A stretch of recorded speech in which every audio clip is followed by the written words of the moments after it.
Ladies and gentlemen, welcome to the Wavy Baller Hub. If this is your first time watching, make sure to hit the like button, hit the subscribe button, and follow the movement that is the Wavy Baller Hub. We are live. This is a very interesting one right now. I'm going to be live for about 10 to 15 minutes. I got to get ready for work. I'm streaming a little later than normal, but I had to talk about this.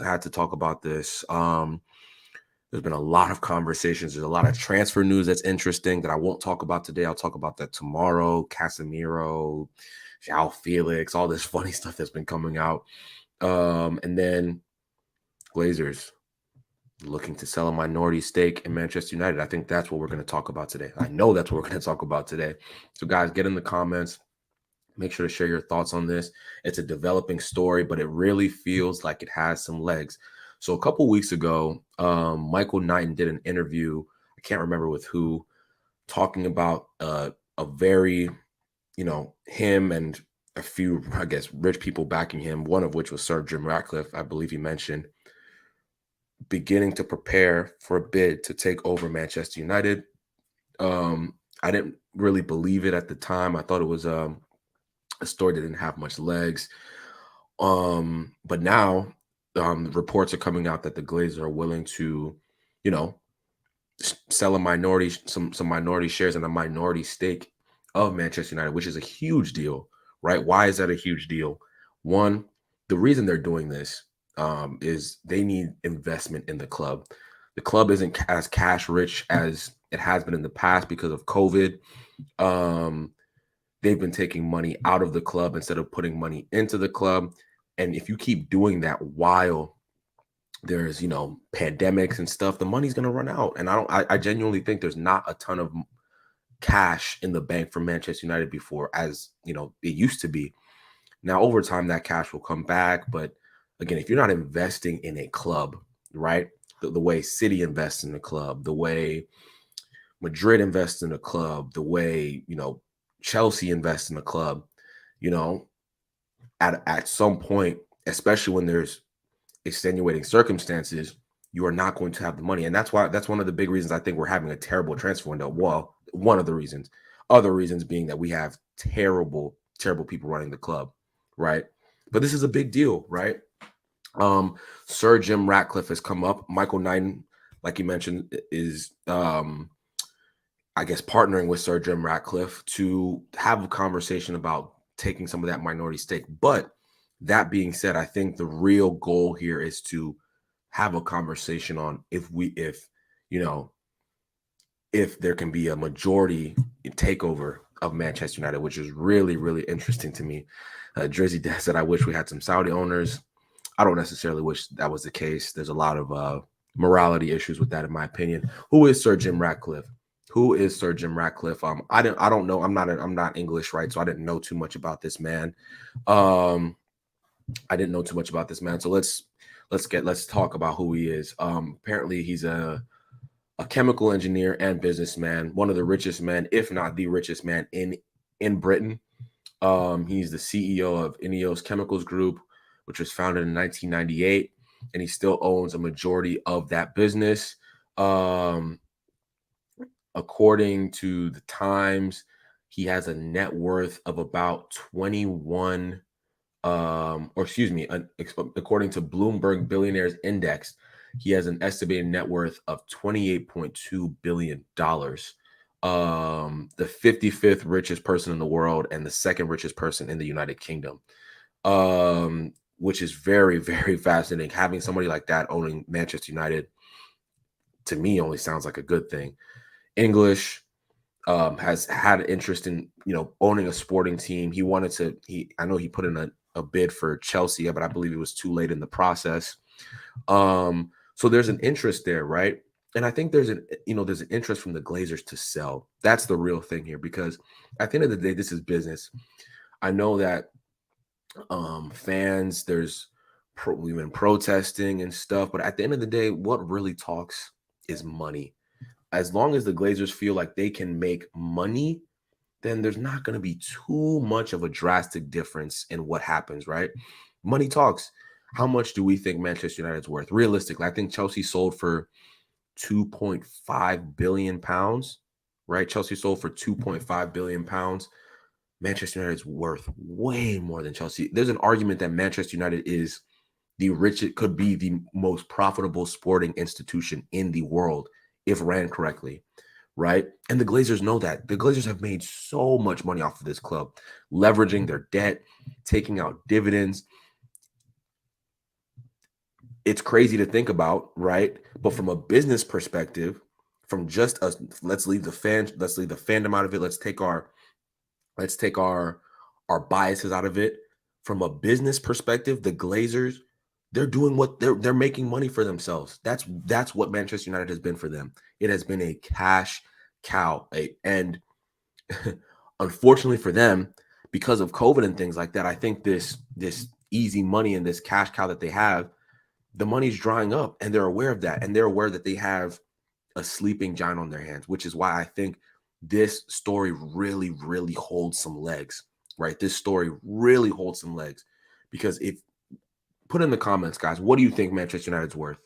What do you think if I was just, let's say I'm the Glazers right now, right? What would you offer me for Manchester United? Like, I know what I like. If I'm the Glazers, starting point is 5 billion pounds. That's the starting point. If Chelsea went for 2.5 billion, if Chelsea went for 2.5 billion pounds, offer Olivier Barber. Shout out to Olivier, bro. Shout out to you, bro. 4 billion pounds, right? This is my bro right here. No, no deal. If I'm the Glazers, the starting point is 5 billion pounds, right? The starting point is 5 billion pounds because it's a sleeping giant, right?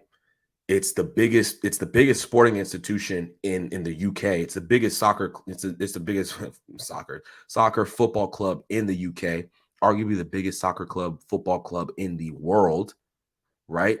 I'm not taking less than 5 billion. Now, according to Bloomberg Billionaire Index, right? This man has tons of money. I think that 5 billion can be leveraged pretty quickly. Listen, at the end of the day, the Glazers are going to win no matter what, right? Either they keep the club, keep on doing what they're doing, taking dividends out, leveraging the debt that they've used to buy the club, or somebody like Jim Ratcliffe comes in, buys a minority stake in the club, helps them to invest in places like Carrington, Old Trafford, the marketing aspect, the business aspect. They're going to win, right? But at the end of the day, what do we want? What do we want as fans? We want them gone. I don't care. Sell the club. If if the Glazers win and they're gone, I don't care. We just need them to leave because they've been such terrible owners, right? They are the worst owners I could make an argument they are the worst owners of sporting institutions in the history of the world. I'm not exaggerating when I say that. Like 0% exaggeration. 0% exaggeration. The arguably the worst sporting owners in the history of the world. Tampa Bay Buccaneers, right? In America, before Tom Brady got here, we used to call them the Succaneers. We used to call them Succaneers. They have been terrible, run awfully for so long. Then the greatest quarterback in the world falls in their lap, right? They win a Super Bowl. But as soon as Tom Brady leaves, they're going to be terrible again. Why? Because the Glazers are running that institution as well, right? At least for Arsenal, right? You can say like Stan Kroenke runs the Rams really well, and it looks like the football club is becoming more like run better. It seems like they have a plan in place. There's something to Arsenal, at least in terms of the business side and the recruitment side. Like they look like they're finally getting back to, where they need to be. Does United look like that? Hell no. And United will never look like that. We will not win a Premier League title under this ownership. Not possible. The only reason we did early on when they first bought the club is because Sir Alex Ferguson is the greatest manager, arguably ever, definitely the greatest manager in British football history, right? That's the only reason we won under this leadership. Remember, Ronaldo left. Who do we replace him with? Gabriel Obertan and Antonio Valencia. Like, come on. Like, let's be real. Like, the writing has been on the wall since I was in middle school. I didn't understand it then because I was just too young. I was just too young to understand it. As a fan, like when you're doing well and you're young, I'm not even thinking about the business side when I'm 12, 11 years old. Now I'm 26. Like I can see how terrible, and I work in sales, I work in business. Like this stuff is is so much deeper than we like the average fan really understands. But there's light at the end of the tunnel. That's really what the positive thing here. The thing is here. This is an exciting time, and this is my one ask from fans. Um, our Liverpool preview is coming out tomorrow. Our Manchester United versus Liverpool preview is coming out tomorrow. I don't have a guest currently. Maybe I'll get a guest before tomorrow. We'll see. But I've never really done this before, and I'm gonna ask one time: fans, do not show up to that game. Either show up and walk out in the first minute, or just don't show up at all. Like I am imploring the fans, right? This is the one time I really think that these protests can hold some weight, right? The club isn't as cash rich as it normally is. There's interest from people who are richer than the Glazers. They've already expressed an interest in selling some crucial. Obviously, it's a minority stakeholding, but that's a lot of money being sold, a lot of shares being sold, even from a minority perspective, right? Um, Listen, leave. Don't show up. Please watch the game in bars, watch the game in, wherever at home. Show up and walk out. Like this is the time where I really, really believe a protest can make a difference. Like listen, I believe protest. I'm saying this, I don't think protests work as much as we think they do, but in this instance, fans do not show up to that Liverpool game. Like I'm asking from the States, please do not show up to that game. This is one moment where I think that this can really, really make a difference. Guys, hit the like button for me, hit the subscribe button. That won't happen. Fan wants to watch the game. No, remember, I mean, that's true. That's true, Des. That's true, Dizzy Des. But remember what happened? We got a Liverpool game canceled last season or postponed because of obviously there's a morality issue. There was people storming the pitch. It's interesting. It's interesting. A minority stake is how the Glazers came to become majority owners. 100%. That's literally what happened. If you know the story, Glazers did a slight investment and then eventually took over Manchester United. Like there is a market here. I'm going to repeat that. There is a market here. I'm stunned. I'm genuinely stunned. Honestly, I think it shows how I don't want to say poor, but how tricky of a situation we are in financially, right? We're in a tricky situation financially. The Glazers understand that. The Glazers understand they have an opportunity, right? These people are businessmen at the end of the day. They have an opportunity to make a lot of money, a lot of money. If 5 billion pounds gets put on the table, they're going to sell, right? Why would you not? You already siphoned God knows how much money out of this club, and then you get 5 billion pounds. You take about 500 million of that to pay off the debt, right? Or somebody takes on the debt. Like it only makes business sense for them. I'm hopeful that this story develops. I'm I'm hopeful that this is not farcical. I don't think it's farcical. I mean, there's credible people. Tom McDermott. I think I've seen Simon Stone from the BBC. There's a Bloomberg article on this. Like, it's an interesting one, y'all. Get your thoughts in the comments. I'm gonna be live for like 3 more minutes. I gotta get back. I gotta get back and start working. I just got back from the gym, haven't showered. Like I need to get my day started. I hope fans also get behind Eric Ten Hag. We still have 3 points to win. Glazers out. What will be will be. I think it's the wrong time to protest. It's not the wrong time to protest, my guy. Much love to you. This is the perfect time to protest. We aren't protesting Eric Ten Hag, right? We're not protesting Eric Ten Hag. I want to make that clear. Like I'm not a big fan of protest. I'll be real with you. I don't think they're as effective as we think it is, as fans think they are, because there's just the money aspect, right? It's just over fans' heads, with all due respect, if you don't understand business. But this instance, when there is an interest, imagine an empty Old Trafford for Manchester United versus Liverpool. Like, let that sink in. An empty Old Trafford for Manchester United versus Liverpool. I mean, that will be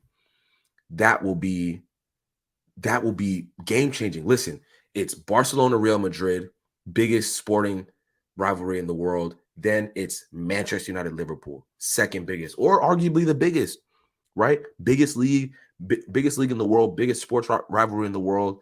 Like, this is the best time to protest, the best time to walk out, right? If the Glazers see, oh my goodness, like these people are walking out of a Liverpool game, this is how bad they want me to go. One, the Glazers share prices have gone up since this news has happened. Imagine if the game doesn't, imagine if that game gets canceled or postponed. It'll be huge. It'll be absolutely huge, man. Like my guy Olivier says, everyone will watch. Best time to protest. Completely agree. Completely agree. I'm gonna be watching on Monday, right? I'm gonna take a half day off, right, for work to see what happens. It's gonna be must see TV. Not necessarily for what happens on the pitch, because I think we're gonna get worked, right? I think we're gonna get worked. But it's must see TV. It's must see TV. Like, again, I'm gonna sign off really soon here. There's a lot of things to talk about. Let's get there's comments trickling in. The question I have with this protest: why didn't we do it in the first game? And also, are we going to do it every game after every? Are we going to do it every game or just the Liverpool game? Great questions. I don't know how this is going to develop. We don't know how this story is going to develop, right? We don't know how this story is going to develop. Um, but yeah, again, I'm not a big fan of protesting, but in this specific instance, right? In this specific instance, I think two protests that really one protest I thought really worked was the Super League protest. I thought that worked. The Liverpool game last season, I don't know if we could say that worked or didn't work, but it made an impact in terms of just notoriety and showing displeasure. But we'll see. They won't postpone the game if they cancel it. Liverpool's getting 3 points. I don't know if that's debatable. I don't think it's a guarantee. But guys, what are your thoughts, man? Again, get in the comments. I have to sign off. It's 20 minutes in. We're 20 minutes in.